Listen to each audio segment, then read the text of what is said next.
Hey, how are you doing? In today's video, I want to talk to you about what the Bible says about losing everything you built. There's a man right now staring at his phone. The message just came through. The deal fell apart. 20 years. 20 years of building something. And in one afternoon, it's gone.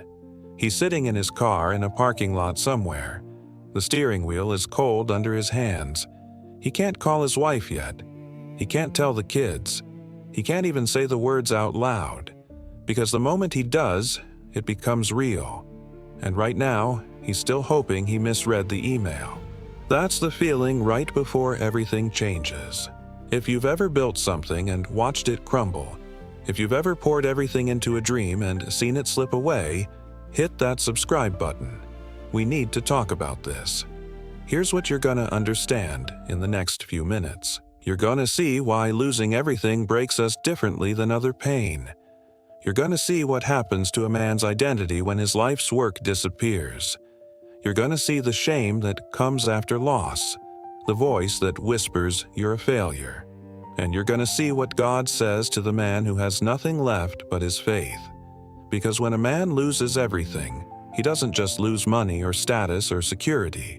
He loses the story he told himself about who he was.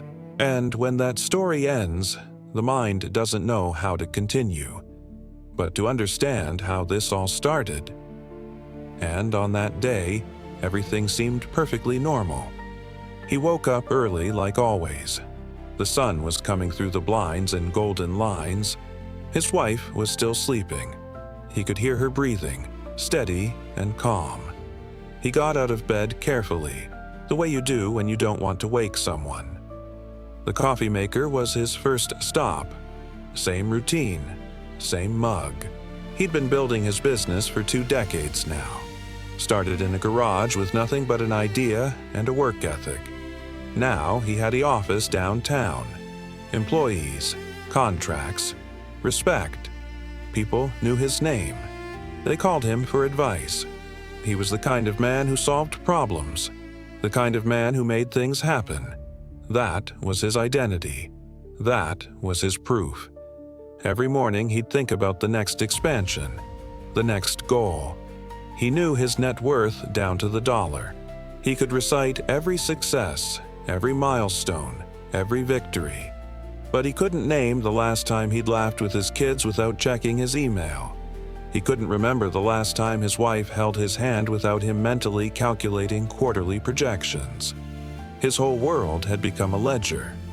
Assets on one side, losses on the other. And for 20 years, the assets were winning. So he believed they always would. He believed his success was permanent, earned, deserved. He believed that if you worked hard enough, built smart enough, planned well enough, nothing could touch you. That's the lie that prosperity whispers to us. It tells us we're in control. It tells us our security is bulletproof. It tells us that the rules don't apply to us anymore because we've climbed high enough. So he climbed higher, borrowed more, expanded faster, took bigger risks. And on the surface, it all looked brilliant. His competitor watched and envied. His accountant nodded approval. His family enjoyed the fruits of his labor. But underneath, something was shifting. The market was changing. New technology was emerging. Younger competitors were hungry. He noticed the signs but told himself it was just a cycle. Every business had cycles. You ride them out. But this wasn't a cycle. This was a reckoning. And then came the day his entire world cracked open. His partner called. The words came fast and harsh. The SEC investigation, the audit, the hidden liabilities. Everything they'd built together was built on a foundation that was rotting from underneath. 20 years of reputation, gone in a phone call. Clients started calling with one question: should they get their money out? Then the lawyers arrived. Then the restructuring. Then the slow, painful realization that this was real and it wasn't stopping. In 6 months, everything contracted. The office closed. The employees were let go. The dreams were shelved. And he was left holding the wreckage. But here's the thing that nobody tells you about losing everything. The financial loss is only half the story. The real wound is the identity loss. Because when a man builds something, he doesn't just build a business or a fortune. He builds a version of himself. A version that's strong, that's capable, that's successful. And when that version collapses, the man collapses with it. Now he wakes up and doesn't know who he is anymore. He's not the businessman. That's gone. He's not the provider. Not anymore. He's not the guy people come to for answers. So, who is he? That question torments him at 3 in the morning. And the shame that comes with it is worse than the money he lost. Because money can be rebuilt. A name can't. He starts replaying every decision in his mind. What would have happened if he'd moved faster, slower, different? He imagines conversations where people whisper that he wasn't as smart as they thought, that his success was luck, not skill, that he's a cautionary tale now. The shame is so heavy that he starts isolating, doesn't go to church, doesn't call his old friends, doesn't leave the house unless he has to. His wife notices he's different, quieter, more distant. His kids ask if they did something wrong because Dad seems angry all the time. But he's not angry. He's grieving. He's mourning the death of the man he was. And that kind of grief is the loneliest kind there is.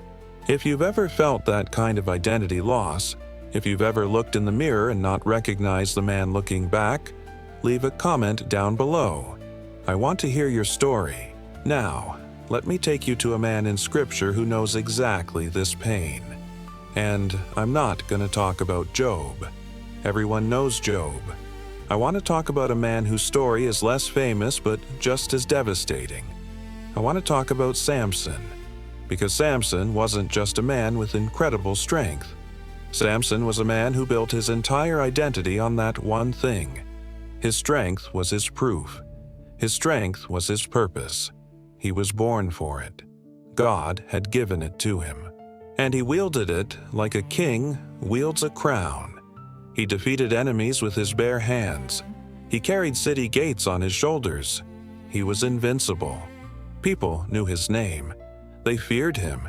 He was untouchable. His whole world was built on this singular identity. I am Samson. I am strong. I am unstoppable. That was his story. That was his ledger of worth. But then came Delilah. And Delilah didn't want his strength. She wanted to know its source. She wanted to understand what made him who he was. And Samson, in a moment of weakness, told her his hair was the source. His vow to God was the source. And while he slept, she cut his hair and called the enemy. When he woke up, he didn't realize his strength was gone. Let that sink in. He didn't know immediately. He only found out when he tried to resist them. When he pushed and nothing happened. When his body didn't respond the way it always had. When he reached for his power and found it wasn't there. That moment is when his real suffering began. Because now he wasn't just weakened. He was someone else entirely. The Philistines took him. They put out his eyes. They chained him. They made him push a millstone like an animal. And he became a spectacle. A joke. A has-been. The man who was once feared was now pitied. The man who was once unstoppable was now imprisoned. His identity wasn't just damaged, it was annihilated.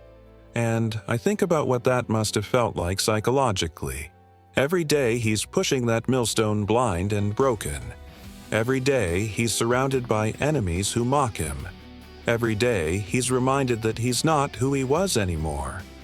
The story he'd built his entire life around was over. And there's no recovery from that kind of loss. Not quickly, not easily.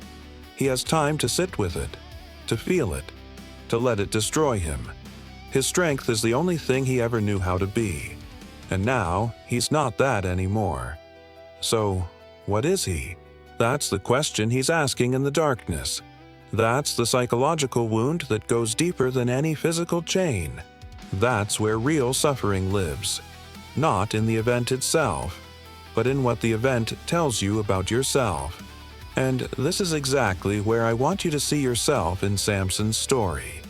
Because maybe you haven't lost your physical strength, but you've lost something you thought was permanent.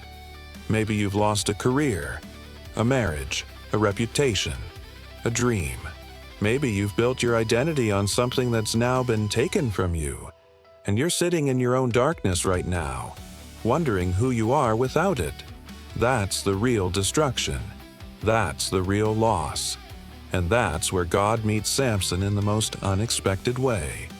Because while Samson is in that prison, his hair starts growing back. It's such a subtle thing, such a quiet recovery.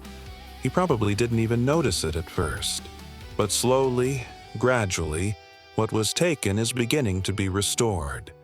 Not his freedom, not his eyesight, not his old life, but his connection to God, his covenant, his purpose. And in that restoration, something shifts. He realizes his strength was never really about his hair. It was about his faith. It was about his obedience. It was about his relationship with something bigger than himself.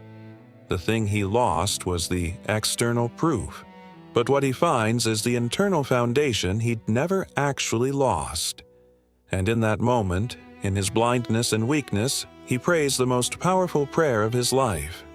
He asks God to give him strength one more time, not for himself, but to bring down the temple and the enemies who destroyed him.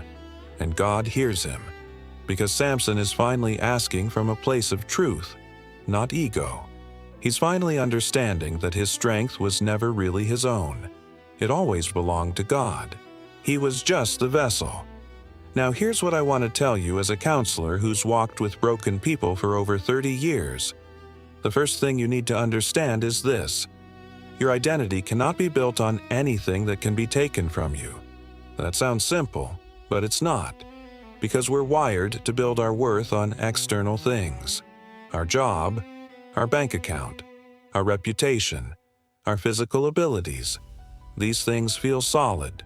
They feel real. They feel like proof, but they're all temporary. They're all vulnerable to loss.